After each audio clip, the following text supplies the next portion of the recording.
Magandang araw po mga giliw naming tagapakinig. Maririnig natin ang kwento ng isang lalaki na matagal na ikinulong ang sarili sa rehas ng nakaraan. Siya ay si Danson. Bago ko nakilala ang asawa ko ngayon, meron akong naging karelasyon kung saan ako nagkaroon ng isang anak. Subalit dahil hindi ko pa alam noon kung paano bumuo ng isang pamilya, tinakasan ko ang aking responsibilidad. Wala akong kaalam-alam. Nahahabulin ako ng pagkakamaling yun hanggang ako ay nabubuhay. Pasensya ka na muna. Ito lang ang kinita ko ngayong araw sa maghapong pamamasada. Mahal ng gasolina eh. Nagbigay pa ako ng boundary kay Dagul. Hindi ka pa rin ba nakakahanap na ibang trabaho? Wala pa rin eh. Danson, kailangan nating magdoble kayod ngayon. Nag-aaral na sa elementarya ang dalawa nating anak. Oo nga, pasensya ka na. Ginagawa ko naman ang lahat. Kung saan-saan ako nag-a-apply. Pati nga boy sa gasolinan, pinatulang ko na. Kaya lang, wala talagang tumatanggap sa akin eh. Ay, kakarampot din ang kinikita ko sa paglalabada. Paano natin may tataguyod ang pamilya natin kung ganitong sitwasyon natin lagi? Nagbabayad tayo ng upa, nagbabayad ng ilaw, tubig. Ang daming kailangan bayaran, tapos kita natin kakarampot. Kakausapin ko si Dagul bukas. Baka maaaring tulungan niya akong makahanap ng maayos na mapagkakakitaan. Ay, ilang taon na tayong nagsasama pero ganito pa rin ang uri ng buhay natin.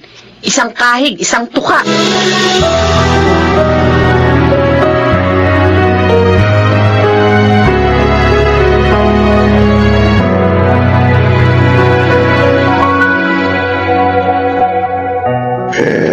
Mo pare, kakausapin ko si Bossing. Baka pwede ka ipasok kahit kahero dun sa isa niyang shop. Naku, salamat Dagul. Konting tiis pa pare. Makakaraos din kayo. Noon pa, ganyan ang iniisip ko. Pero hindi pa rin kami nakakausan, pare. Siyaga lang. Ako nga, ganyan din ang buhay ko nun eh. Buti na lang natuloy sa abroad si Mrs. Kaya kahit paano, nakagiginhawa na kami ngayon. Teka pare, si Maring Mona, ayaw mo ba mag-abroad? Papanong dalawang bata? Sino mag-aalaga? Pareho pa namang babae. Yung nanay mo. Naku, matanda na si nanay. Pare, kung gusto niyo makaahon sa buhay, kailangan niyo subukin lahat ng paraan.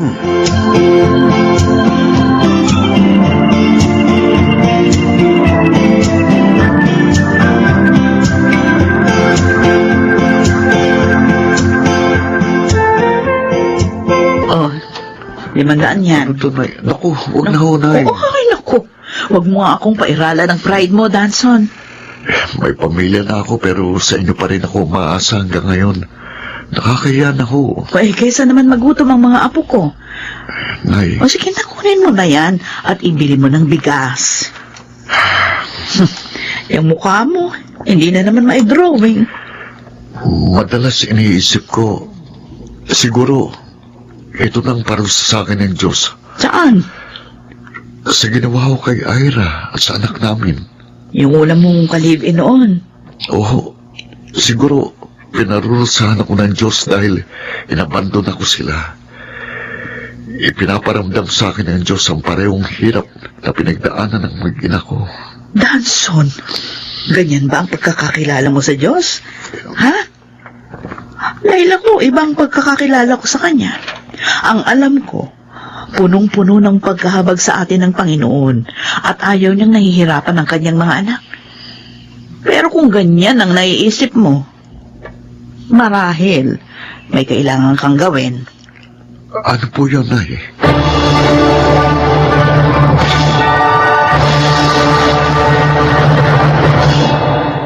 Ano? Anong sinabi mo? Hahanapin ko si Ira at yung anak ko. Para saan? Bakit? Muna hanggang ngayon, nakukonsensya pa rin ako dahil sa ginawa ko sa kanila. Inabandon ako sila nung panahong kailangan nila ako.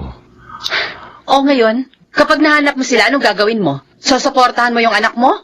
Hindi mo nga kami mabigyan ng maayos na buhay. Daragdagan mo pa yung responsibilidad mo. Hindi naman. Hingi lang ako ng tawad sa kanila. Sa tingin mo ba, papayag ang dati mong karelasyon na hindi mo sila sustentuhan?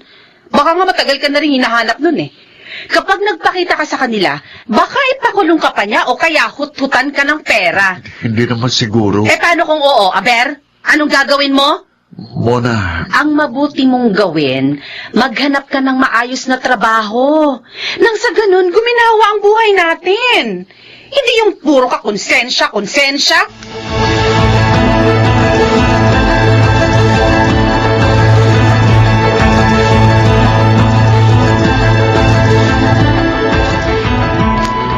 Oh, siguruhin mong hindi ka short, ha? Baka maubos lang ang sweldo mo sa kaabono. opo, boss. Libre na rito ang pagkain mo sa tanghali, kaya makatitipid ka, ha? Salamat po. Alam mo, kung hindi ka inirekomenda ni Dagul, hindi kita tatanggapin. Pero sabi niya sa akin, maaasahan at masipag ka raw magtrabaho. Kaya ikaw ang kinuha kong kahero. Nako, wag na wag mong ipapahiya ang kaibigan mo, ha? Po, pagbubutihin ko pong pagtatrabaho. Mabuti naman. Sige na.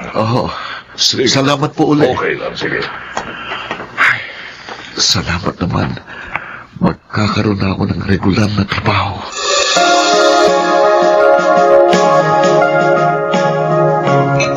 Nagtatrabaho ka na maghapon, namamasada ka pa ng tricycle sa gabi. Danson, natutulog ka pa ba? Nay, kanin niyo ho. Kain po kayo. Ayos lang ako, Nay. Aba Mona, saan ka pa makakahanap ng asawa na ganyang kasipag? Nagpapasalamat nga po ako dahil nakakuha na siya ng matinong trabaho. Kahit hindi ho ganun kataas ang sweldo, pero medyo magaan na po ngayon ang takbo ng buhay namin. Tapos na akong kumain. Naiwan ko na kayo, Nay. Salamat po sa pagbisita niyo rito sa amin. At ito sa mga dala niyong grocery, ho. Sige na't lumakad ka na't mahuli ka pa sa trabaho niya. Nay, kain lang ho kayo ha. Ay, Ito pa. nahanap na ba yung una niyang nakarelasyon? Si Ira. Ho? Ang alam ko hinahanap niya ang kanyang mag-ina.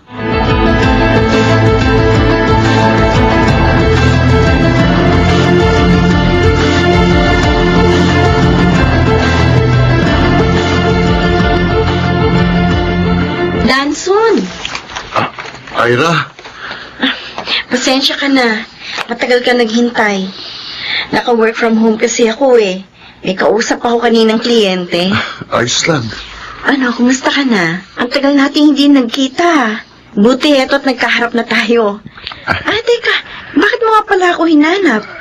Ira, Gusto mo bang makita yung anak mo? Naku, mamaya pa yung darating. Nagtitraining sa archery. ganun ba? Teka lang ha, ikukuha kita na maiinom. Huwag na. Ah? Talaga lang hinanap kita kasi gusto kong humingi ng tawad. Hanggang ngayon kasi, nakukonsensya pa rin ako sa ginawa ko sa inyong mag-ina. Ako, nakalipas na yun. Oo, nung una nagalit ako sa'yo, pero may mga pangyayari talagang sa una, kala natin dihado tayo. Pero may mas mabuti palang kahihinatnan. Dahil nga sa nangyari, mas naging wais akong babae.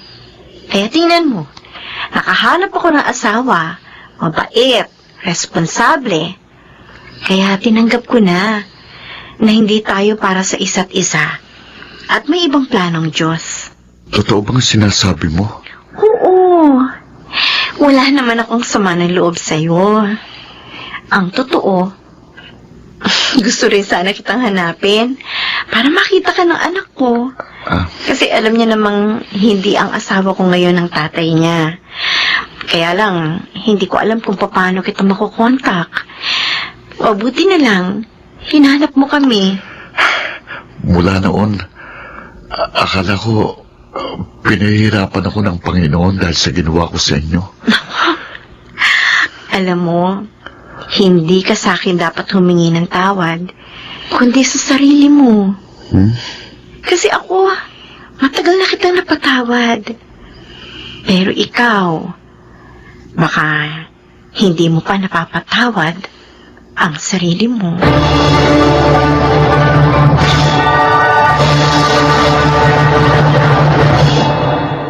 Saan ka galing?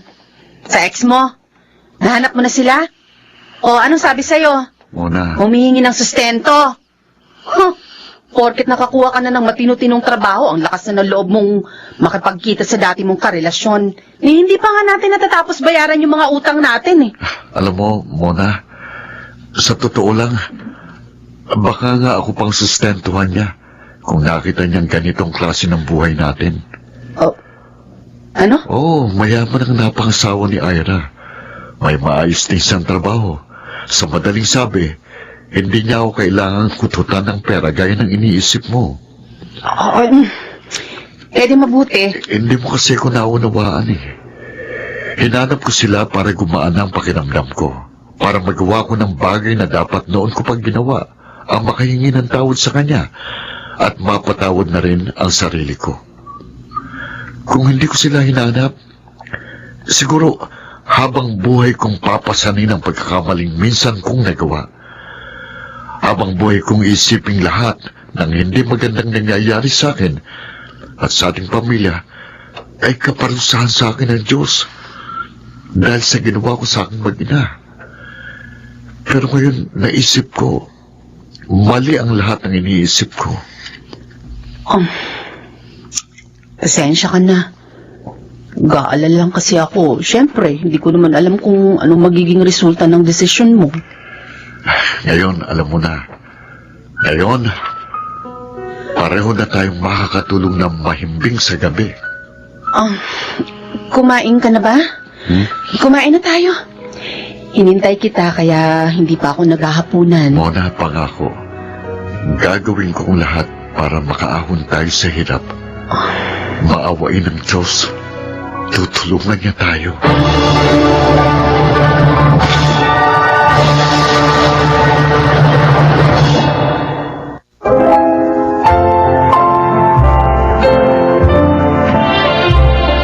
Madalas, masyado tayong malupit sa sarili natin. Pero tama si nanay. Ang Panginoon, mahabagin at hindi niya gustong pahirapan ang kanyang mga anak. Sa mga pagsubok na hinaharap natin, nais niyang matuto tayo para mas maging matatag at wais tayong tao. Dahil sa karanasan kong yun, natutuhan ko kung gaano kahalaga ang pagtanggap sa ating nagawang pagkakamali. Paghingi ng tawad sa mga taong nasaktan natin. At higit sa lahat, ang pagpapatawad sa ating sarili. Ako po si Danson, at ito ang aking buhay. Ang Panginoon ay laging nakahanda upang tayo ay patawarin. Iyon din sana tayo sa ating kapwa at sa ating sarili. Mga nagsiganap, Jenaline de la Cruz, Lionel Benamin, Chiquit del Carmen Amor, Rosana Villegas, Jun Ligaspi, at Phil Cruz sa papel na Danson. Naglapat ng angkop na tunog, Jerry Mutlia. Sa musika, Buboy Salonga. Supervisyong teknikal, Eric Lucero at Bong Muyar. Creative Consultant, Phil Cruz.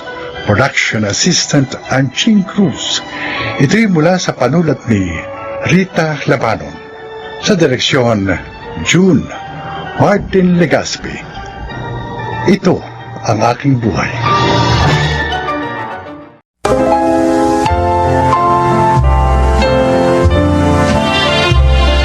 Magandang araw po mga kaibigan.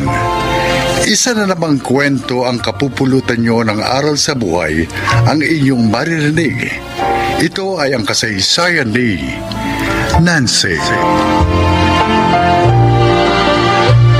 Daddy's girl daw ako, sabi nila. Kasi mas close ako kay daddy kaysa kay mommy. Kaya naman nang mamatay siya, ay labis kong dinamdam. Pero mula noon, ay hindi na nag-asawa pa si mommy. At ibinuhos na lamang niya sa akin ang kanyang panahon. Pakinggan po ninyo ang aking kwento.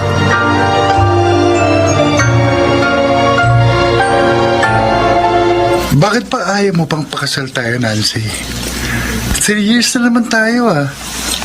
At saka, pareho tayong may stable job na. Jimmy, hindi pa ako handa. At saka, kawawa naman si Mommy kung may iwan ko siya. She can stay with us. Wala namang problema dun eh. Okay lang sa akin yun. Basta, bigyan mo pa ako ng pagkakataon makapaghanda. Huwag tayo magmadali. Dahil hindi biro ang papasukin natin.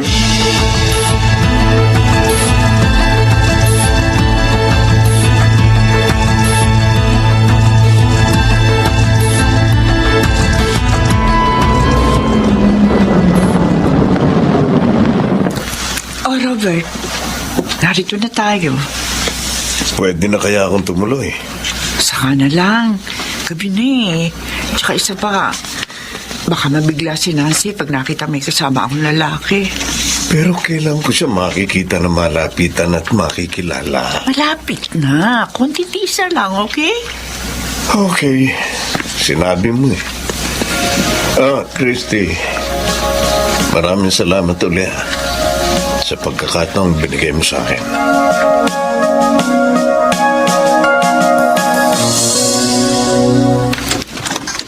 Why, Mommy? Anong why, Mami?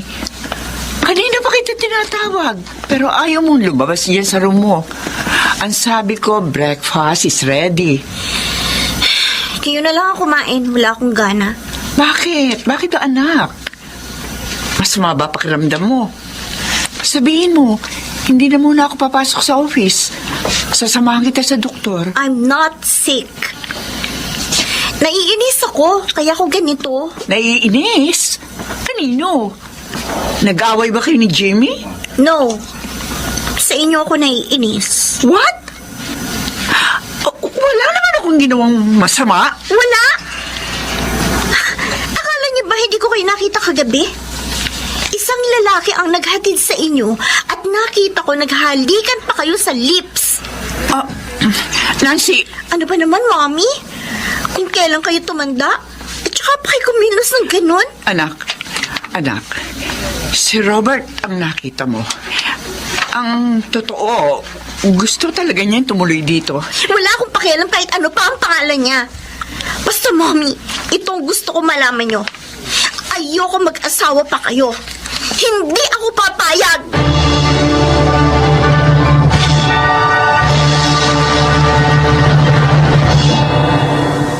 Christy, sana sinabi mo na sa pamangkin ko ang totoo. Natakot ako, Ate Delena. Kasi baka lalo siya magalit eh. Mahal na mahal niya ang kanyang daddy Apollo. Sabi pa nga niya, hindi raw siya papayag na mag-asawa akong muli. Aba, hindi pwede yun. Hindi niya dapat saklawan ang damdamin mo. Naguguluhan nga ako, ate. Hindi ako kinikibo ng anak ko. Si Robert naman kinukulit ako na ipakilala ko na siya kay Nancy. Dahil yun ang tama. Mahirap nga lang sa simula, pero kapag nagawa mo yun, magiging maayos din ang lahat. Makikita mo.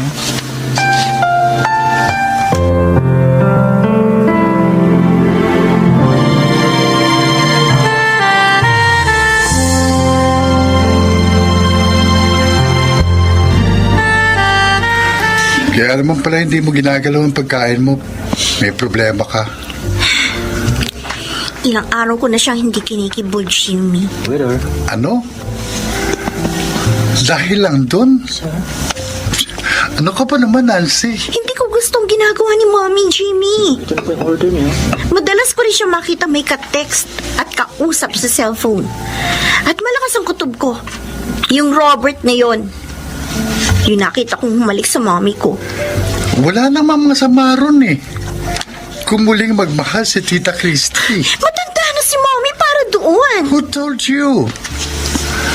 Yung iba nga, 60 na, nag-aasawa pa eh. Si Tita 45 pa lang. Bata pa. At pwede pa. Bakit ba kinakampihan mo pa ang mommy ko? Dapat akong panigan mo dahil ako ang girlfriend mo. Okay, sabihin mo nga sa akin. Bakit ba ayaw mong mag-asawang muli si Tita Christy? Ayokong palitan niyang daddy ko. Gusto ko, si daddy lang. Kay daddy lang siya, si mommy, wala nang iba. Pero more than 10 years nang patay ang daddy mo. Kahit na! Basta ayaw ko pa rin palitan niya si Daddy. Nancy, Oh, tingnan mo yung palabas ng restaurant. si Mommy?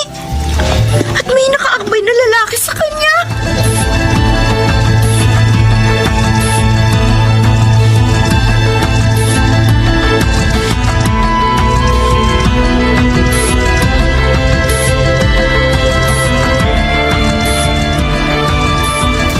Mali pa rin na hindi ka umuwi ngayon sa inyo, Apo, ha? Eh, tsak na mag-aalala ang mami mo sa'yo. Hindi po ko aalalahanin ni Mommy. Aba. Lolo Poldo. Bakit mo nasabi yan? Ang lalaking yun ang mahalaga sa kanya. Ha? Nakalimutan niya na kami ni Daddy. Naku, hindi naman siguro totoo yan, Apo. Ang mabuti pa, ha? Tatawagan ko mami mo. At mag-usap kayo ng maayos, Huwag na ha? po, Lolo, please. Hindi. Ayoko po muna makausap si Mommy. Tatawagan ko. Hayaan niyo na lang po muna ako dito. Hindi.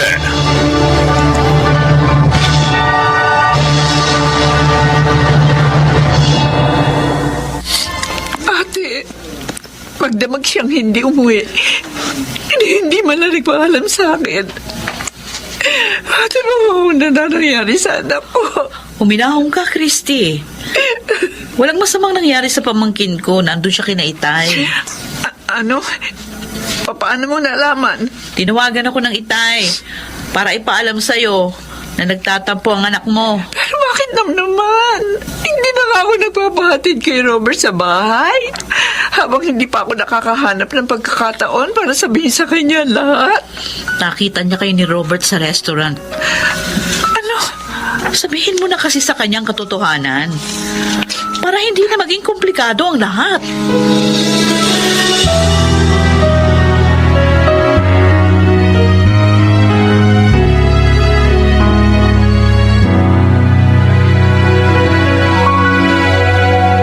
Ano pa nangyayari sa'yo, Nancy?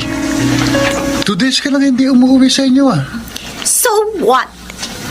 Narito naman ako sa bahay ng lolo ko. Pero mali pa rin itong ginagawa mo.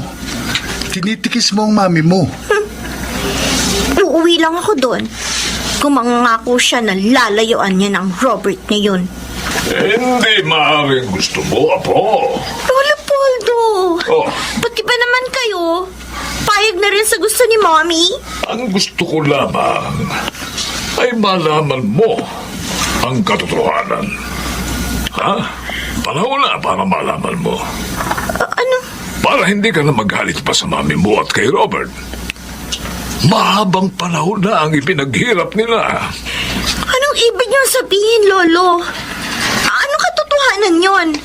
Ano po? Si Robert, ang siyang tunay mong ama. Ha?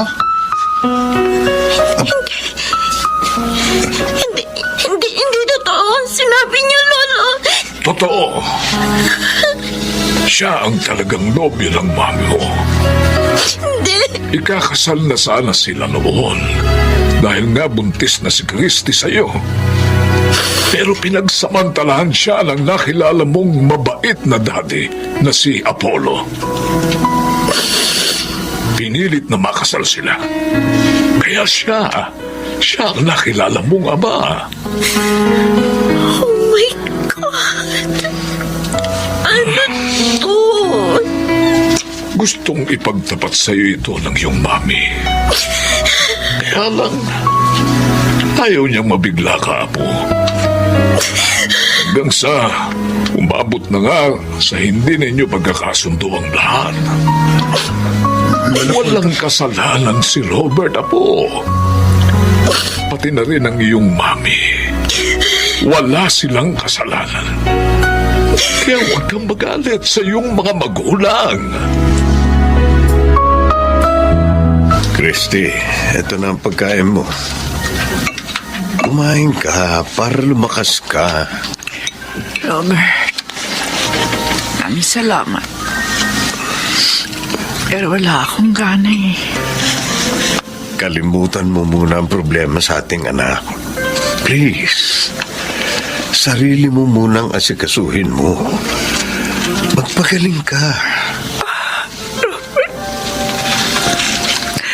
Kailan ba kaya matatapos ang mga paghihirap natin? Matatapos na po ngayon, Mommy. Nancy! Nancy! Narito ka na! Opo. At alam ko na po ang lahat. Sinabi na po sa akin ni Lolo Poldo. Ano? Kung ganon, alam mo nang akong tunay mong ama. Opo, Daddy Robert. Sorry po sa inyo ni Mommy. I'm sorry po. Patawad din, anak. Hindi ko agad na ipagtapat sa iyo. Kasi mahal na mahal mo yung Daddy Apollo. At ayoko masaktan ka. Nauunawaan ka na po, Mommy. Wala nga pala kayong kasalanan ni Daddy Robert. Ang anak ko. Salamat na unawaan mo rin kami. Maraming salamat, anak.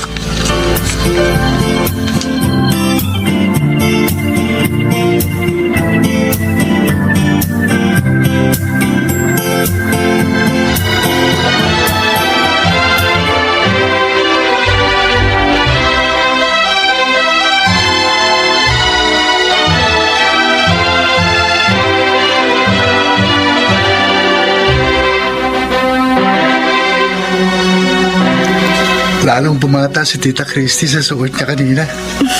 Lalong gumanda ang mami mo. Siyempre naman. Wala naman kaming lahing pangit eh. Oo nga. Kasi ikaw, maganda rin. Kaya nga gusto na kitang pakasalan eh. Kaso, ayaw mo pa. Ikaw naman. Kakakasal lang na yun ng mommy at daddy ko.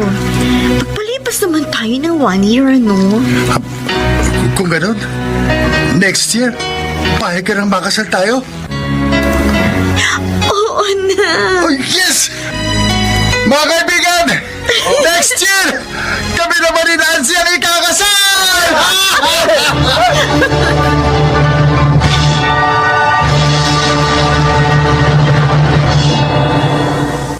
Isa na ang anak namin ni Jimmy. At sino mommy at daddy naman ay maligaya na rin sa kanilang pagsasama. Ako po si Christy. At ito ang aking buhay. Pumapawi ng sigalot ang maayos na komunikasyon. Kaya ito'y panatilihin sa lahat ng panahon. Mga nagsiganap: Susan Robles, Phil Cruz, Rosana Villegas, June Martin Ligaspi, Lionel Benamin at Chiquit del Carmen Amor sa papel na Nansoy. Naglapat ng angkop na tunog Jenny Mutia, sa musika ni Buboy Salonga, supervisyong teknikal Bong Muyar at Eric Lucero, creative consultant Phil Cruz, production assistant Anching Cruz. Ito'y mula sa panulat ni Telma Corporal Alcantara, sa direksyon Salvador M. Royales. Ito ang aking buhay.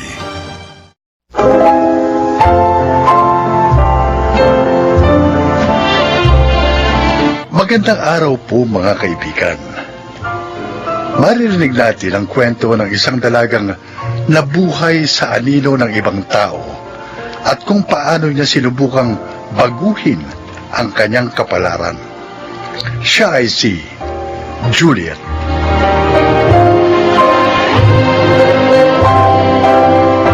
Bata pa lang ako. Alam ko na kung ano ang gusto kong gawin at kung ano ang gusto kong maging paglaki ko.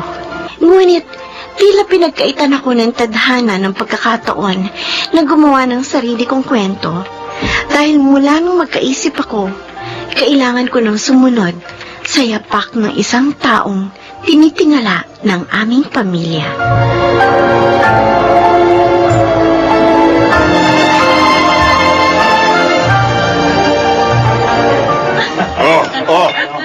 Para sa kauna-unahang attorney ng ating pamilya na malapit na maging judge. Oh, cheers! Ay, ang bait! Talagang ganyan ang alak, Almira. Mapait sa una pero habang tumatagal, tumatamis. Parang sa buhay din naman natin. Sa una, mapait. Pero kapag nakuha mo na ang teknik, unti-unti lang tumatamis. Tama. Nakuha niyo pa talagang ikumpara sa buhay natin ng alak, ha? Ayoko nang tumagay. Magmamaneho pa ako ng sasakyan ko mamaya. Oo, wag na, wag na. Ayaw namin malagyan ng anumang bahid ang record mo para tuloy-tuloy na ang pag-akyat mo patungo sa pedestal. Dala-dala ang apelido natin. Ah, basta attorney, ha? Kapag may mga gustong humadlang sa mga gusto mong gawin, andito lang ang Kuya Paing mo, ha? Bakit? Anong gagawin mo, kuya? Babato ka namin. Oh, ang panganay ko, Juliet. Halika rito, anak. Bakit, Papa? Uy, ang susunod na abogado ng ating pamilya, Attorney Juliet, ha? Hindi mo man lang bababati ng Auntie Almira mo.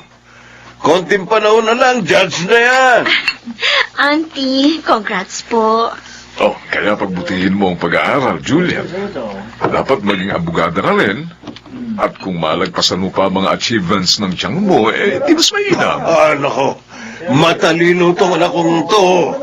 Manang-mana kay Almira, kaya walang duda, gagraduate din itong summa cum laude. Ilang taon pa, may attorney na rin ako. Hindi ba, Juliet? Lasing na kayo, pa. Magpasensyahan mo na sila, Juliet. Papasok na po ako sa kwarto. May gagawin pa po ako. Excuse me. Pero mukhang hindi ganong palaimik itong pamangkin kong ito, ha, kuya? Eh, ganyan talaga yan. Pero magaling yan. Mabait at masunurin. Kung ano sabihin namin ng mama niya, sinusunod niya ng walang pag-aalinlangan.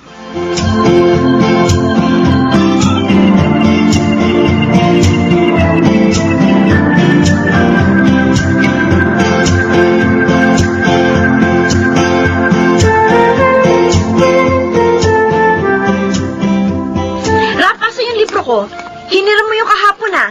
Andyan lang yun. Asan nga? Kanina ko pa hinahanap yun. Eh, bakit ka nagtataas ng boss Ikaw naman kasi nangihiram ka lang pero di ka marunong magsoli na maayos. Ma, si ate nananakit. Masusumbong ka Aray pa, ko. ha? Asan na kasi?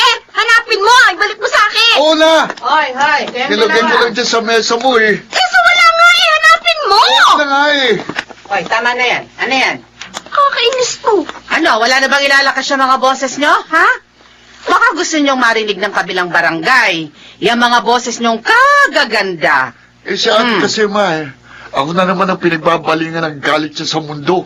Juliet, ano na naman bang problema mo? Andiyan kasi si ate Almira eh.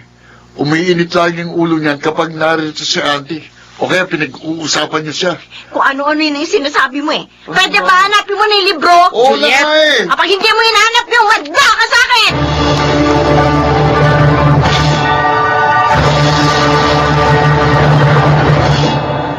Juliet, nakapili ka na ba kung saang universidad papasok para sa pag-aaral mo ng abogasya? Mamaya na natin yung pag-usapan. Kumakain tayo. Mas mainam na pag-usapan ang mga ganitong mahalagang bagay sa hapagkainan. Eh, Juliet, tinatanong kita. Ate, bakit nga ng ulam? Ang lapit-lapit, hindi mo kayang abutin? Iambot mo na. Juliet, tinatanong kita. Hindi pa po. O bakit hindi pa? Mamili ka na para makahanap na tayo ng dormitoryong malapit doon. Saka na po. Magsasabi na lang ako. Kinausap ko ng Auntie Almira mo. Sabi ko ipadala niya rito yung mga libro niya para kapag wala kang gawa, nakapagbabasa ka na. O di pagpasok mo, pamilyar ka na sa mga... Excuse me, Yan na. tapos na po akong kumain. Wah, Juliet, kinakausap pa kita. hayaan mo na. Juliet!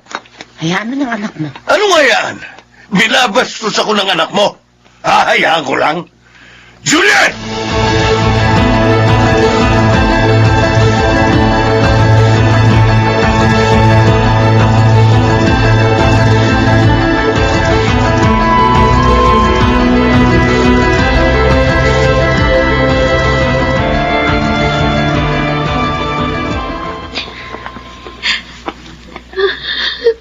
Juliet,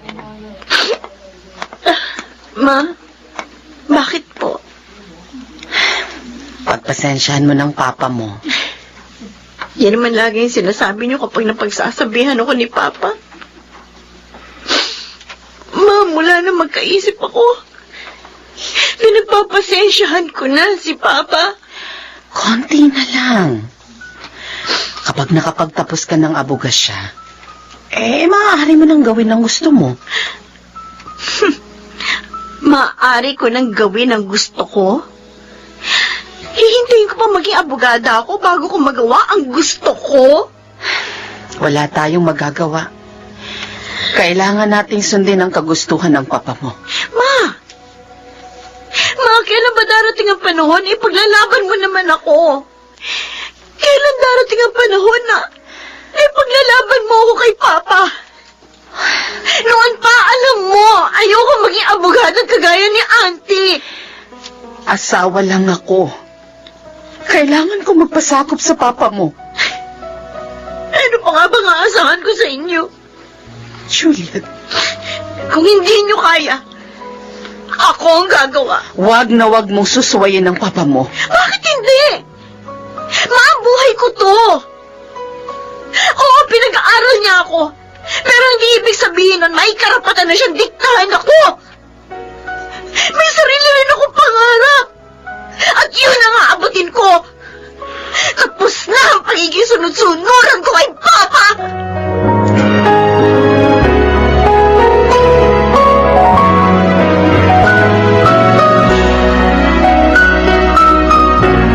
O Juliet, nandito sa kon yung mga kakailanganin mo libro. Salamat po, Auntie. Pero, hindi ko na po kailangan ng mga yan. Ha? Bakit? Dalhin nyo na lang po yan pa uwi. Anong ibig mo sabihin? Hindi po ako kukuha ng abogasya. Hindi ko po yan magagamit. Almira, Kuya?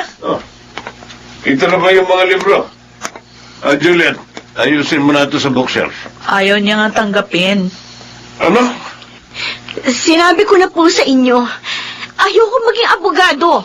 Ayoko sumunod sa yapak ni Auntie Almira. Ayoko magbasa ng mga libro niyan. Ayoko na mabuhay sa anino ng ibang tao. Juliet! Kuya, wag. O sige na, Juliet. Mag-uusap muna kami ng papa mo.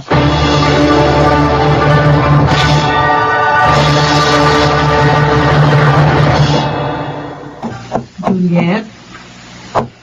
Pwede ba akong pumasok? Juliet?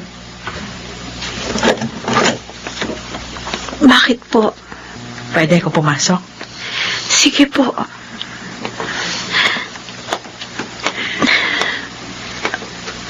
Sabi mo sa akin ang totoo.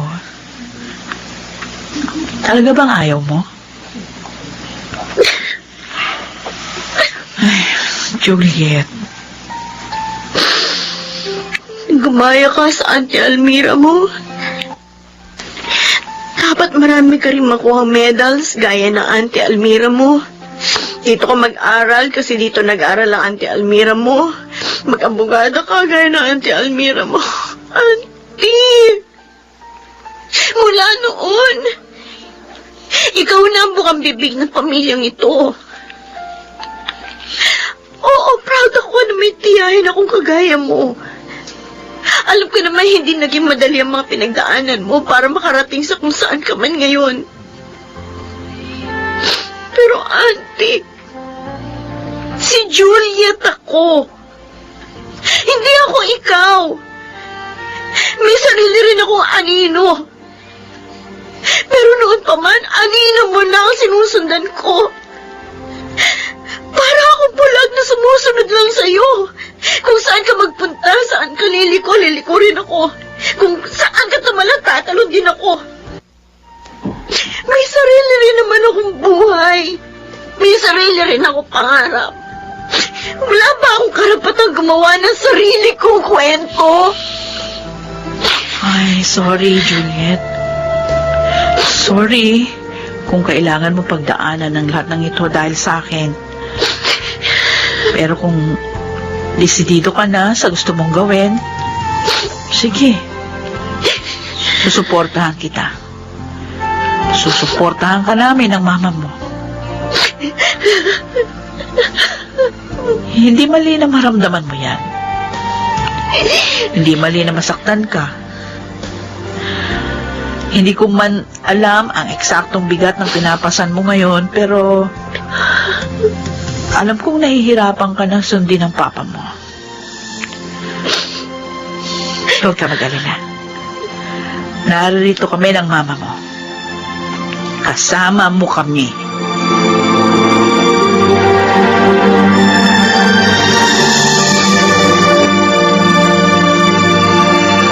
Sana dito ka na lang sa mga universidad malapit sa atin kumuha ng nursing. Ma, hindi po ako matututong lumipad kung hindi ko ilalaglag ang pakpak ko. O siya, sige. Pa, aalis na po ako. Hindi mo ba ihahatid si Juliet? Tatawag na lang po ako sa inyo ng madalas. Mag-iingat ka, anak, ha? Ang ako. Magiging isa akong kagalang-galang na nurse. Para kahit hindi ko nasunod ang gusto mo, may pagmamalaki mo pa rin ako.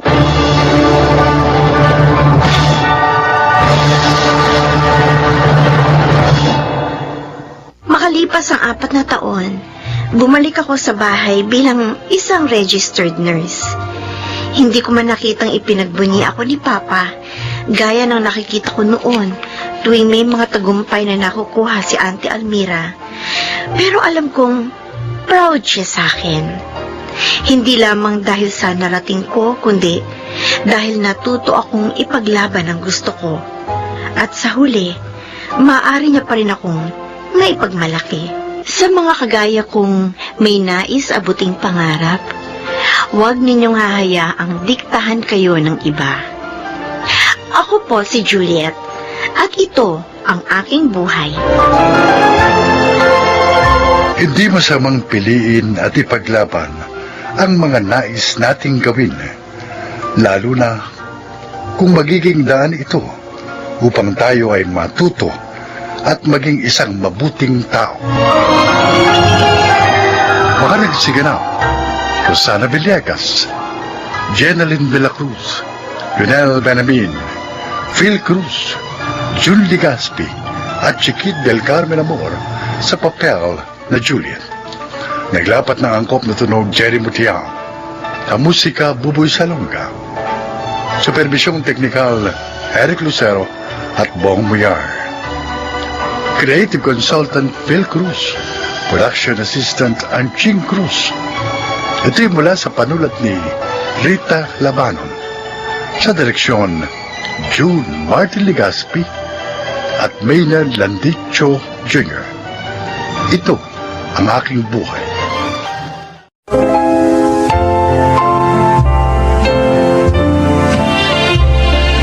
Mga kaibigan, isa na namang kwento ng buhay ang inyong maririnig.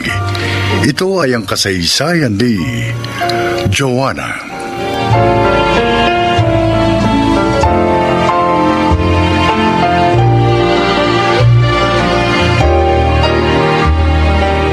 Mahirap lamang kami ni Limuel. Pagmamaneho ng jeep ang ibinubuhay niya sa amin. 8 taon na kaming kasal nang dumating sa aming buhay ang mga mabibigat na pagsubok.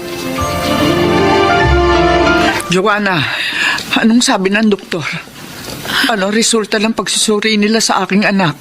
Nanay Lydia, may prostate cancer daw po si Limuel. Oh, Diyos ko. Kawawa naman ang anak ko. At ang sabi pa po, kailangan maoperahan siya sa lalong madaling panahon. Paano yan? Tiyak na malaking halaga ang gagastusin doon. Saan tayo kukuha? Hindi ko po alam na eh. Pero ayoko pong mawala sa amin si Limuel. Kailangan pa namin siya ng mga anak namin. Joanna, Maghanap tayo ng mauutangan. Yun o talagang gagawin ko. Nay, pwedeng dito muna kayo? Oo. Sasaglit lang ako sa bahay. Titingnan ko ang kalagayan ng inyong mga apo.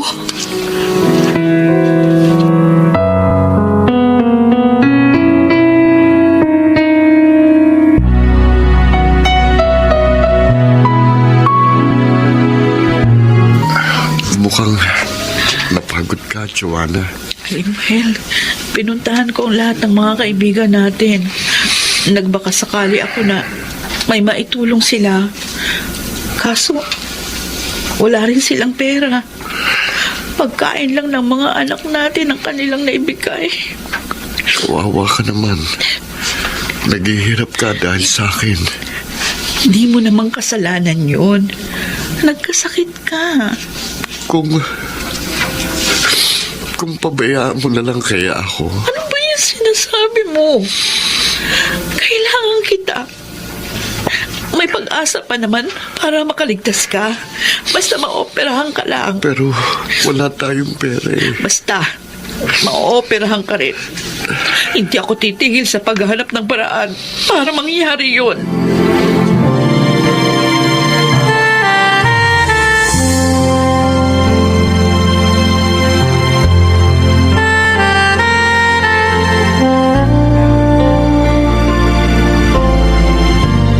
Denver, hindi ako makapaniwalang ikaw yan. Grabe ha, ang laki ng inasenso mo. Mahusay kasi akong dumiskarte. Wendy, kaya umunlad ang buhay ko. Ang ganda ng kotse mo. Isa lang yan sa 3 kotse ko. Wow! Ang yaman mo na nga. At may malaking bahay na rin ako. At syempre, magandang negosyo. Congratulations sa success mo. Kumusta na nga pala si Joanna, Wendy? Uy, sabi ko na nga ba't itatanong mo siya eh. Ano ba, binata ka pa ba? Mahal mo pa ba ang kaibigan ko? Isa lang ang sagot sa mga tanong mo. Oo. Uy, ang swerte naman ng kaibigan ko. Kumusta na siya? 8 years na rin kaming hindi nakikita. Huli ko siyang nakita nung ikasal sila ni Limuel. Ayun, 2 ng anak nila. Isang 7-year-old, isang 4. Happy naman sila kahit mahirap lang ang buhay. Pero may malaking problema sila ngayon eh. Oh? May mabigat na sakit si Limuel. At kailangan nila ng malaking halaga para maoperahan si Limuel.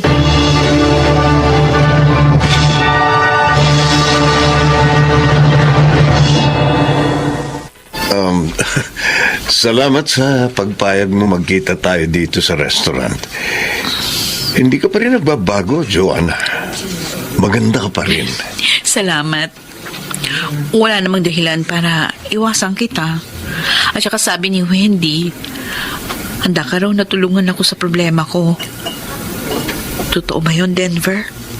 Oo. Kung papayag ka sa hihingin kong kondisyon, Kondisyong... hindi pa rin kita nakakalimutan, Joanna. Ikaw ang dahilan. Kaya binata pa rin ako. Oh, 2 na anak ko, Denver. Wala sa akin yun. Joanna, mahal pa rin kita. Nababaliw ka na. Oo, baliw ako. Baliw sa pagmamahal sa'yo. At ang gusto ko, makapiling ka. Kahit man lang isang gabi. Ano? Yun ang kondisyon ko, Joanna. Kapalit ng malaking halagang kailangan mo.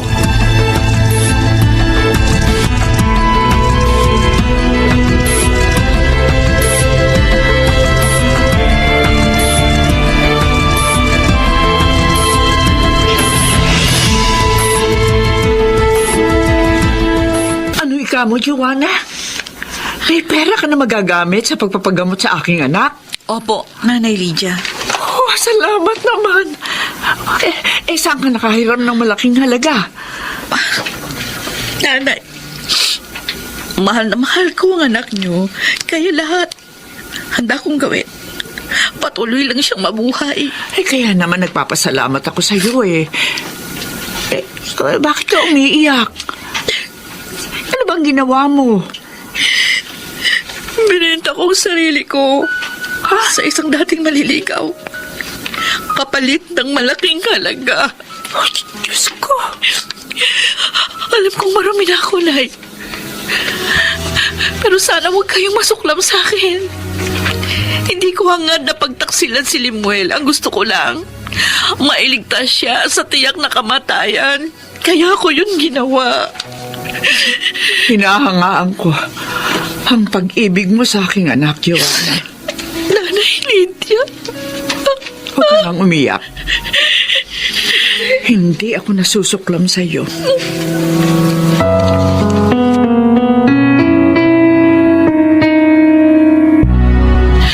Ligtas na pala si Limuel sa tiyak na panganib. Oo, Wendy. Payapang naisagawa ang operasyon. At nagpapagaling na lang siya ngayon. Mabuti naman. Nagbunga ng maganda ang ginawa mo. Kaso ang inaalala ko lang, baka hindi ako mapatawad ng asawa ko kapag nalaman niya yung... Hindi naman siguro, no? Siya naman ang dahilan kaya mo nagawa yun. Pero, kung hindi ka niya mapatawad, ay di kay Denver ka na lang. Wendy! Maging practical na tayo, Joanna. Kay Denver, giginhawa ng buhay mo, pati ng mga anak mo. Si Limuel ang mahal ko. Hindi si Denver. Paano kung ayawan ka na niya matapos ang nangyari sa inyo ni Denver? Di? Kalimutan mo na rin siya.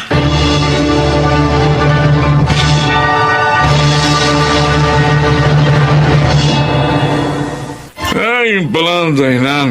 Kaya mo ko niyaya mag-iinuman tayo rito sa inyo, ha, Denver? Nasasaktan ako, Bernie. Ikaw mismo nagsabi, pre. Isang gabi lang ang hiningi mong pagsasamahan niyo. Oo. Oo. Sinabi mo. Pero umasa ako Oo. na sa pamamagitan nun, makukuha ko siya sa asawa niya. Na sa pagkakataong ito, ako nang pipiliin ni Joanna, pare. Kaso nga hindi nangyari, pare. Dahil mula nang maibigay mo yung pera sa kanya, hindi ka na niya tinawagan.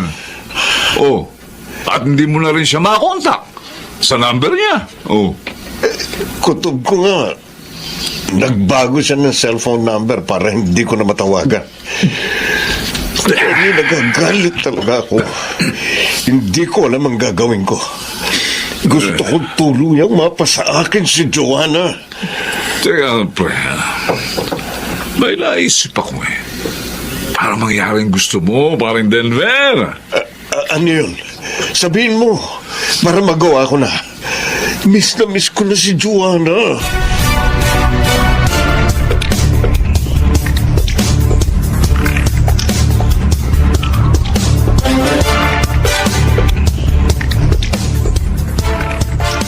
Ang dami niyang pastries na dala mo, Joanna. Ay, mga order ito ng mga kaibigan ko. Ito yung pinagpuyatan ko kagabi. Bakit hindi ka magbenta rin yan sa online? Oo, magandang suggestion yan. Tiyak na madaragdagan ka ng kikitain mo. Habang hindi pa ako maaaring magbiyahe. Packaging na lang munang itutulong sa'yo. Pero kapag malakas-lakas na ako, ako na magdi-deliver ng mga order sa'yo. Oh, sige ba?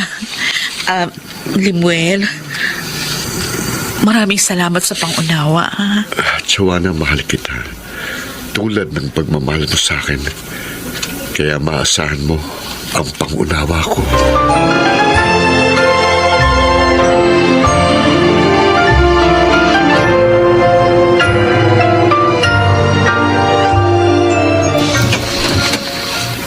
Magandang araw. Nariyan ba si Joanna? Sino ka? Ikaw siguro si Lemuel? Ako nga. Ako si Denver, ang nagbigay kay Joanna ng malaking halaga para maoperahan ka. Ikaw pala.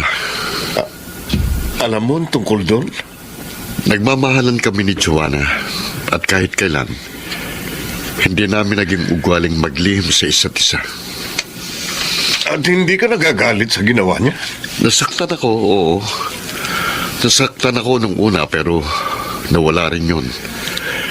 Dahil alam kong ginawa niya yun para mailigtas ako. Dahil mahal na mahal niya ako. Lemuel, hiwalayan mo na siya. Marumi na siya. Nakasama ko na ng isang gabi. Katawan lang ng asawa kong naangkin mo ng isang gabi. Pero ang puso niya, nananatiling sa akin. Lemuel, Umalis ka na, Denver. Hindi mo masisirang pagmamahala namin ni Joanna.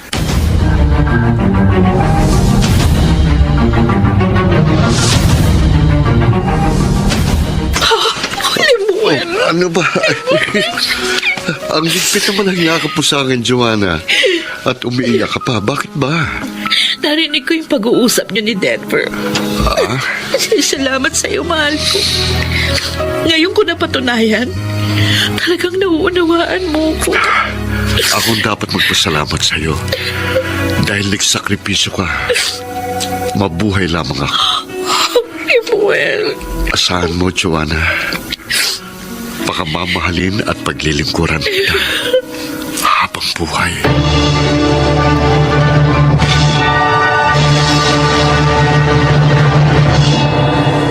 Totoong mabigat ang mga pagsubok na aking naranasan. Ngunit masasabi kong lalo naman akong pinatatag ng mga yon. Higit sa lahat, mas naging matibay ang pagsasama namin ni Lemuel. Ako po si Joanna at ito ang aking buhay. Mapalad ang nakasusumpong ng tunay na pag-ibig. Kaya dapat lang na ito ay ingatan. Mga nagsiganap: Lionel Benjamin, Susan Robles, Chiquit del Carmen Amor, June Martin Legaspi, at Rosana Villegas sa papel na Joanna. Naglapat ng angkop na tunog Jerry Mutia, sa musika ni Boboy Salonga, supervisyong teknikal Eric Lucero at Bong Muyar, creative consultant Phil Cruz, production assistant Anching Cruz. Ito'y mula sa panulat ni Telma Corporal Alcantara, sa direksyon Salvador M. Royales. Ito ang aking buhay.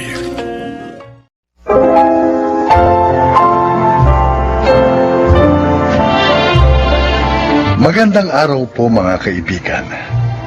Maririnig ninyo ang kasaysayan ng isang babaeng naging mapagmalaki sa kanyang mga magulang. Siya ay si Myla.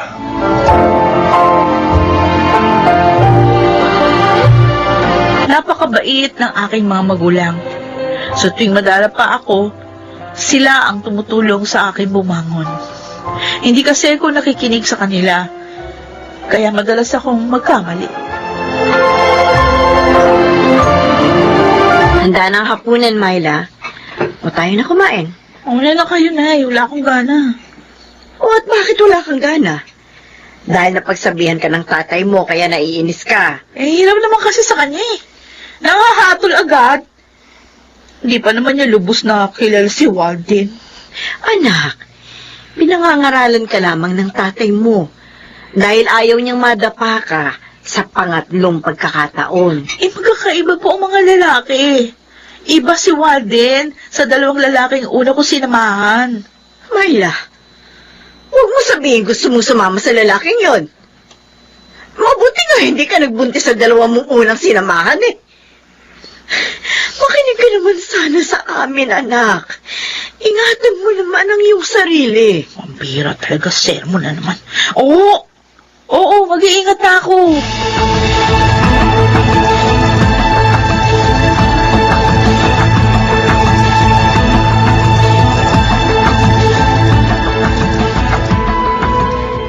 What? Dito ka susunduin ng jowa mo? Eh, bakit detach? Para hindi ako masermonan ni na inay at itay. Sige na naman, Rico. Pumayag ka na. Rika is my name, ano? Kasin kita, pero hanggang ngayon, hindi mo pa rin knows ang gusto kong tawag mo sa akin. Oo nga pala, Rika! O sige na, pumayag ka na. Umiiwas lang naman ako makagalitan sa bahay eh. Kasi nabibingin na ako sa kanila. Ikaw talaga. Alam mo, nagmamalasakit lang sa'yo sina Chong at Chang. Dahil twice ka nang nagkamali. Twice ka pang nakipag-live-in and then, bigo ka pa rin. O hindi na mangyayari uli yun. Sure ka? Oo naman! Dahil mayaman si Walden. At mahal na mahal ako. Kung ganun, balak mo nang makisama sa lalaking yun. Eh, paano naman sila Chanelia at si Joming? O di bahala sila. Kaya naman nila eh. At bahala na rin ako sa buhay ko.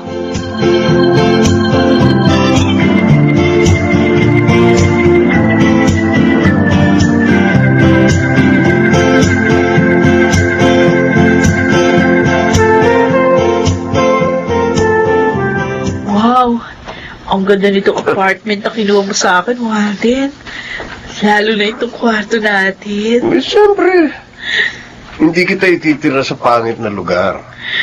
Patay na patay yata ako sa iyo. Talaga. Naman. Totoo yan, ha? Oo. Kasi, di ba sabi ko naman sa'yo, 2 beses na ako nasaktan. Umuwi ako luhaan sa mga magulang ko. Iba na ngayon. Hindi ka na uuwing luhaan sa kanila dahil hindi kita sasaktan. Paano kapag nalaman ng asawa mo?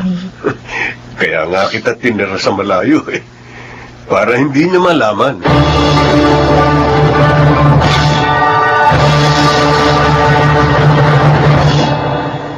O ano, Rika? May balita ka na ba tungkol sa yung pinsan? Wala pa rin ho, Chanelia.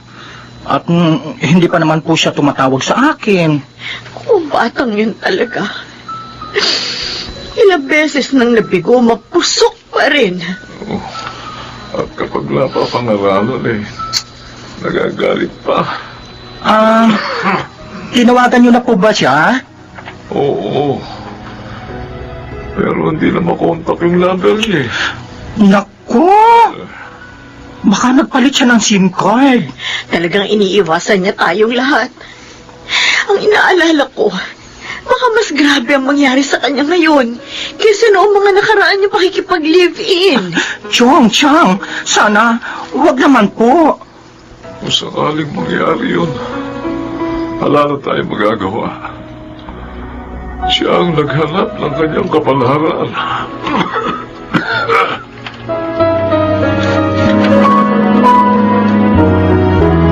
Hello, pinsan. Ano, kumusta ka na? Bruha ka! Bakit na ka lang nag-call? Tinatawagan kita. Ayaw na makontak ng city mo eh. Punta kasi kami ni Walden sa Boracay. Sa linggo kami roon. Yung ganda pala doon, oh. Hindi nakakasawa. Tapos, nagbagyo din kami. 1 linggo din kami doon. Ikaw talaga ha? Alam mo, alalang-alala sa'yo sila Chang at Chong. Di na ako babalik dun. Myla! Maligaya na ako sa buhay ko rito kay Walden. Yun na lang sabihin mo sa kanila. At huwag na rin kamo nila akong tawagan. Pinsan, matanda na sila. Kailangan ka nila. Alam mo naman, ikaw lang ang anak nila. Oo, kaya nila yun. Tsaka, hindi ko na obligasyon batayan sila habang buhay. May sarili din akong buhay, ano? Ano? Walden, matatagalan ka bago makabalik dito? Oo, Myla. Bakit? Eh, nakakahalata na si Merced. Yung misis ko. Mahirap na. Ayoko malaman niya kung saan kita ibinabahay. Baka iskandaluhin ka niya. Sana kasi walayan mo na. Para dito ka na lang sa akin. Hindi maaari. Siya may pera eh. Kaya tiis-tiis na lang muna tayo. Ha? Mamimiss kita. Mamimiss din kita. Pero huwag ka mag-alala. Iiwanan kita ng panggastos para may magamit ka habang wala ako.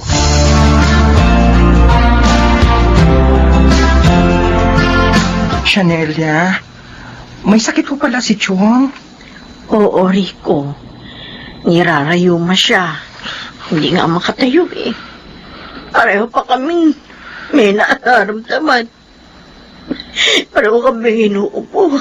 Ay, ito ang hirap na kayong dalawa lang eh. Lalo na kapag pareho kayong may sakit. Wala naman kami magagawa. Kinalimutan na kami ng pinsan mo. Siguro, dahil yun sa hindi niya na kami kailangan. Kung malapit lang ho dito ang tinitirahan ko, lagi ko po kayong pupuntahan.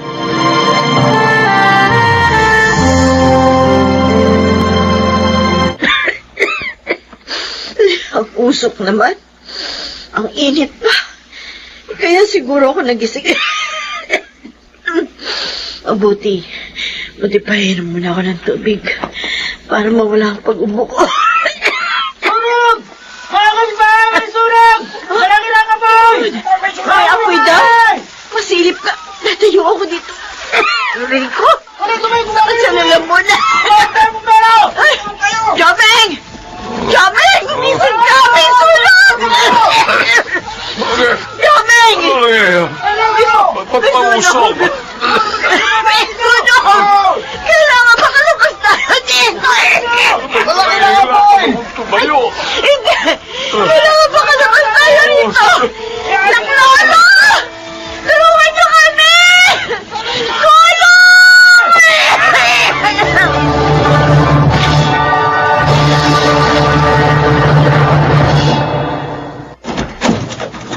Sino sila? Ikaw ba si Myla? Oo, ako nga. Bakit? Paano niyo ako nakilala? Dahil ako lang naman ang asawa ni Walden. At ikaw naman ang umuubos ng aking salapi. Wala dito si Walden. Siya pagsabihan mo. Hindi dadami ang mga wasak. Ang mga agaw. Ang dapat sa iyo, turuan ng leksyon. Anong gagawin mo? Ibubuhos ko lang naman sa iyo to. Ang mukha ko!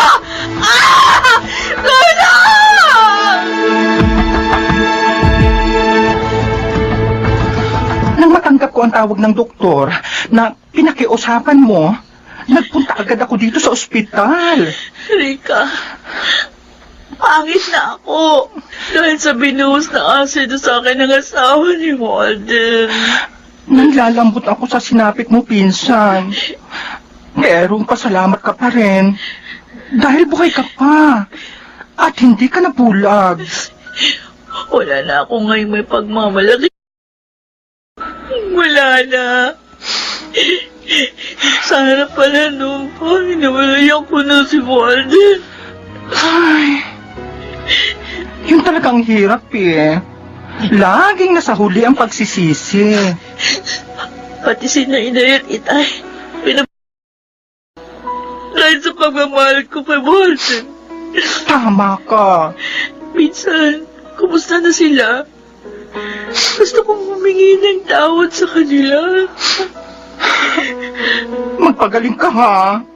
At kapag kaya mo na, sasamahan kita sa kanila. Sa kanila.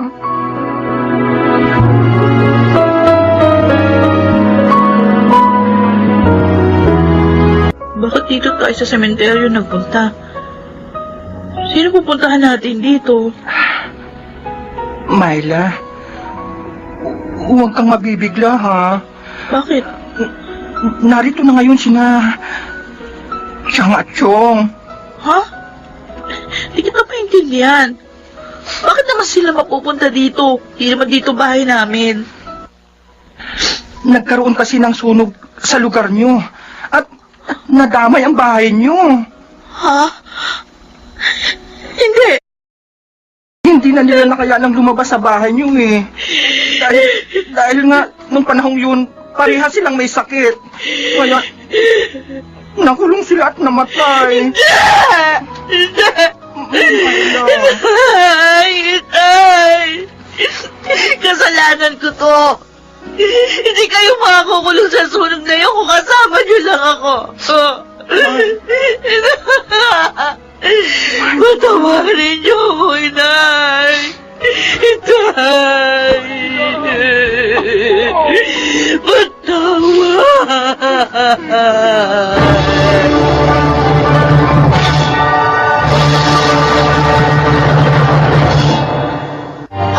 Pinagpasaya ko ng mga sandaling yun. Ngunit alam ko, lumuha man ako ng dugo, di na yun maibabalik pa. Ang buhay ni na inay at itay, ang aking mga magulang, na laging umaalalay sa akin sa tuwing ako'y madarapa. Ngayon, mag-isa kong binabaka ang lungkot ng pag-iisa. Ako po si Myla. At ito ang aking buhay. Hindi matutumbasan ang pagmamahal at pagmamalasakit ng mga magulang. Kaya sana ito ay matutuhang pahalagahan ng kanilang mga anak. Mga nagsiganap, Chiquit del Carmen Amor, Jun Legaspi, Phil Cruz, Susan Robles, Yunel Benamin at Rosano Villegas sa papel na Myla. Naglapat ng angkop na tunog Jerry Mutia, sa musika Buboy Salonga, supervisyong teknikal Eric Lucero at Bong Bigar, creative consultant Phil Cruz, production assistant Anching Cruz. Ito'y mula sa panulat ni Telma Corporal Alcantara, sa direksyon June Martin Legaspi at Maynard Landicho Jr. Ito ang aking buhay.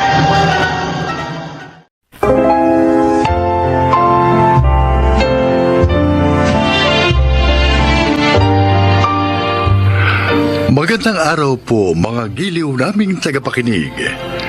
Pakinggan po natin ngayon ang isa pang natatanging kasaysayan na ilalahad sa atin ni Choleng.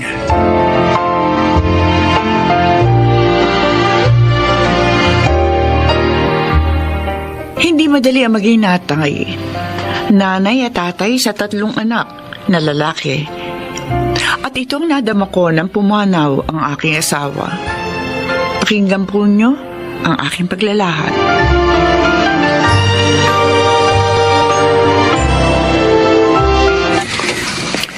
James?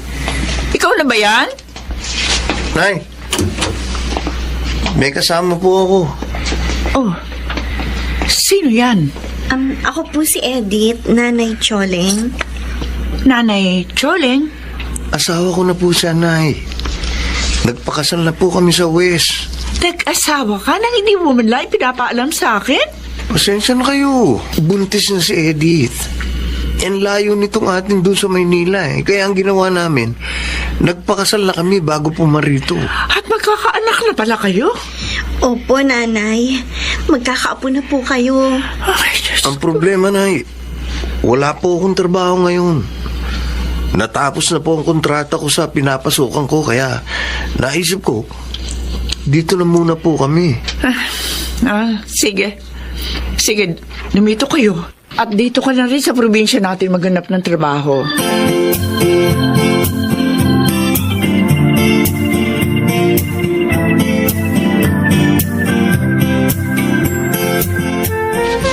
Pambihira naman si James, no? Hindi na nga nakatulong dito. Nagdala pa ng dagdag palamunin. Oh, nagsalita, nakakatulong. Hoy, Mark, kahit nagbibisyo ako, pera ko naman ang ginagamit ko. Kita ko yun sa pamamasada ng tricycle. Oo, pero mali pa rin yun, George. Dahil ikasisira ng buhay mo ang bisyo mo. Nay, gusto ko lang naman maging happy. Ang hirap yatang mamasada ng tricycle maghapon. Kaya tama lang na mag-relax naman ako. Masama sa katawan ng droga, anak. Masama sa utak. Nay naman eh. Konti lang naman ang binabata ko. Tama si Inay, Kuya George. Saka paano kung mahuli kayo ng mga pulis? Eh di kulong ka. Hoy, ikaw huwag ka nang sumali sa pagsisermon sa akin ni Inay. Suntukin kita dyan eh. Ikaw lang naman inaalala ko, Kuya eh. Ano ba kayo? Pero kung ayaw mo, di okay. Nay, pengi naman ng 100 oh. Eh basketball kami ng tropa ko ngayon eh. Siyempre, kailangan ko ng baon. Ang galing mo manermon. Eh, pabigat ka rin kay Inay. Pwede ba tumigil na nga kayo? Mas matutuwa ako kung lahat kayo magbabago at magkakaroon ng direksyon ng buhay.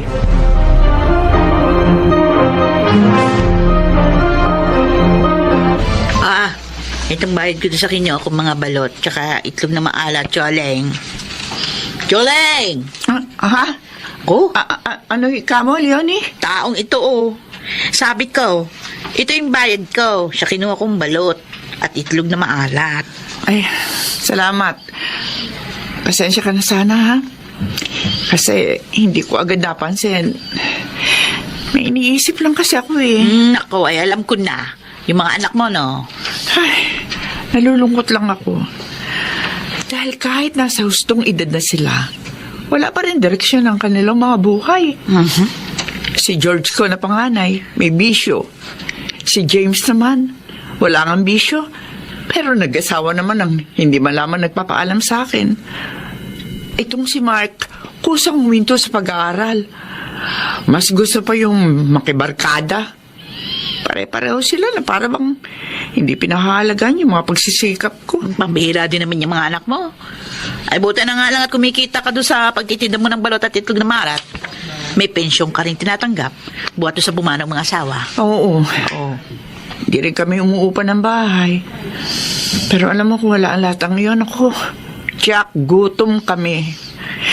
Wala namang isa sa kanila na nakakatulong na sa akin, eh. Ang gusto ko sana, makita na kahit matanda na ako, nasa maayos naman silang kalagayan. Yun naman ang ligaya nating mga magulang, di ba? Yung bang kahit mawala na tayo, maiiwan nating maayos ang buhay ng ating mga anak. Kaso, kailan pa kaya mangyayari yun sa mga anak ko, Leonie? Huwag ka mawala na pag-asa, Choleng. Ay, sabi nga, habang may buhay ang tao, may pag-asa. Kaya wag may suko yung mga anak mo. Patuloy ka dumalangin para sa kanila. Tandaan mo, walang imposible sa kanya.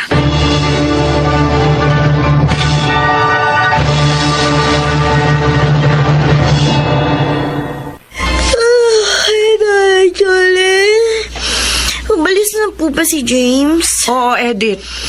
Hindi ka na nga niya ginising. Pupuntahan daw niya yung ina-applyan niyang trabaho. Sana naman matanggap na siya. Sana nga. At pag may trabaho na si James, sikapin niyo makaipon. Para sa panganganak mo. Wala, sige, kumain ka na. Nakaluto na ako ng agahan. Oo. Nay? Maglalaba po ba kayo ngayon? Ay, oo. Marami-rami na rin tumadamit kong labahin, Pakilaban na rin po yung mga damit namin. Masama po kasi yung pakiramdam ko,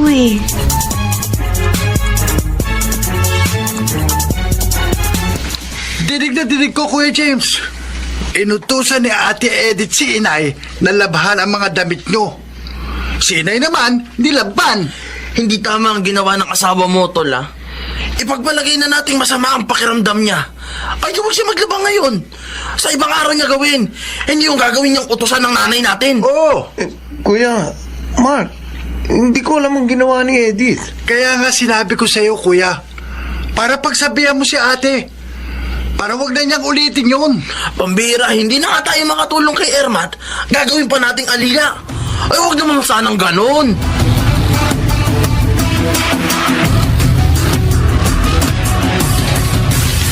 Hindi tama yun, Edith. Masama nga ang pakiramdam ko. Hindi maglaba ka pag ayos na ang pakiramdam mo. Hindi yung ipalalaba mo kay Inay yung mga damit natin. Pinahiya mo ako sa mga kapatid ko, Pasensya ka na. Hindi na mauulit. Ano pala yung magandang balita mo? Natanggap na ako sa trabaho. Ha? At bukas, magsisimula na ako. Ay, salamat naman. Sa sweldo ko, simulan na natin ang pag-iipon. Ayoko naman na lagi na lang tayong umasa kay Inay. Lalo na ngayong magkakaanak na tayo.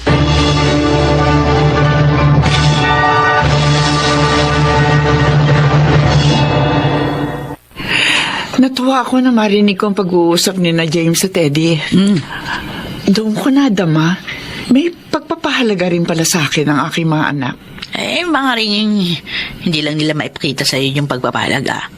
Dahil nadadalig sila ng kahinaan na siyang mahadlang sa kanila sa pagtahak sa matuwid na landas ng buhay. Tama ka, Leonie. Kaya sisikapin kong alalayan ang aking mga anak para mapagtagumpayan nilang iwan ang kanilang mga kahinaan. Nay! Nay! Nay! Mike! Nay! Oh, Nay! nandito ako sa kusina! Nay! Nay! Si Kuya George po! Bakit? Ano nangyari sa kuya mo? Hinuli po ng mga pulis! Ha? Oo! Nakuha sa kanyang ilang gramo ng shabu!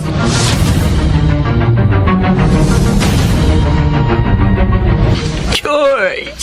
Anak ko! Inay, patawad po. Hindi ako nakinig sa inyo. Kahit narito ako ngayon sa kulungan. Parang hindi ko makakaya makita ka nakakulong dito. Nadudurog ang puso ko, anak. Patawad po. Ang laki ko na, pero binigyan ko pa kayo ng problema at sama ng loob.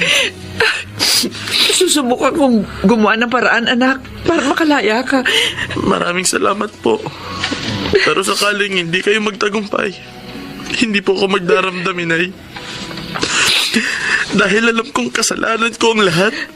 Anak, magpakabait ka rito, ha? At hihintayin namin ang paglaya mo.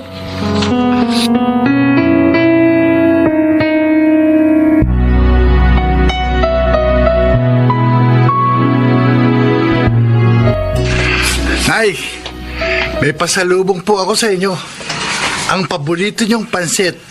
Eto, may kasama rin po itong mainit na pandesal. Abay, mala! Oh, ano ba okasyon?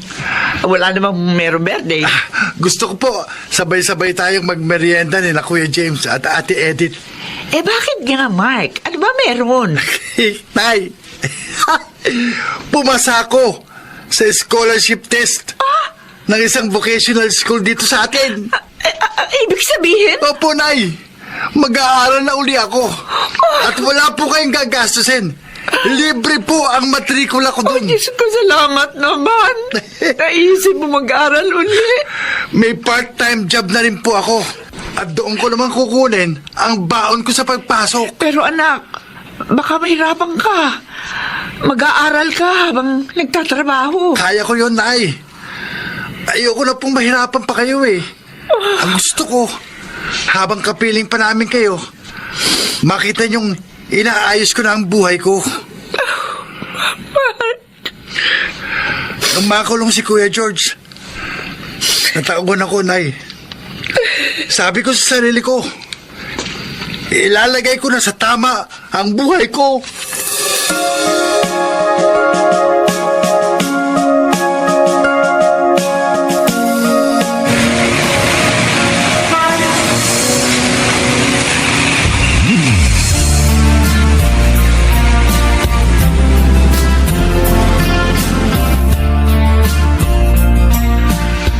Happy birthday to you. Maraming salamat, James. Happy Mark. birthday, Nay. Happy birthday po, Nay. Salamat. Nay, nagpaluto po ako ng spaghetti. Ako naman po, cake. Si Edith po ang gumawa ng juice. At ito po ang pagsasaluhan natin ngayong birthday nyo. Salamat, mga anak. Pero isa na lang ang kulang ngayong birthday ko. Ang Kuya George niyo. Tagal na rin siya nakakulong, pero hindi pa rin nakakalaya. Mas masaya sana kung narito ang kuya niyo. Narito na rin po ako, Inay. Oh, Diyos ko! Happy birthday po. George! Kuya! George, anak! Ikaw nga! Nakalaya na po ako, Inay. At ngayon, handa nang magbagong buhay.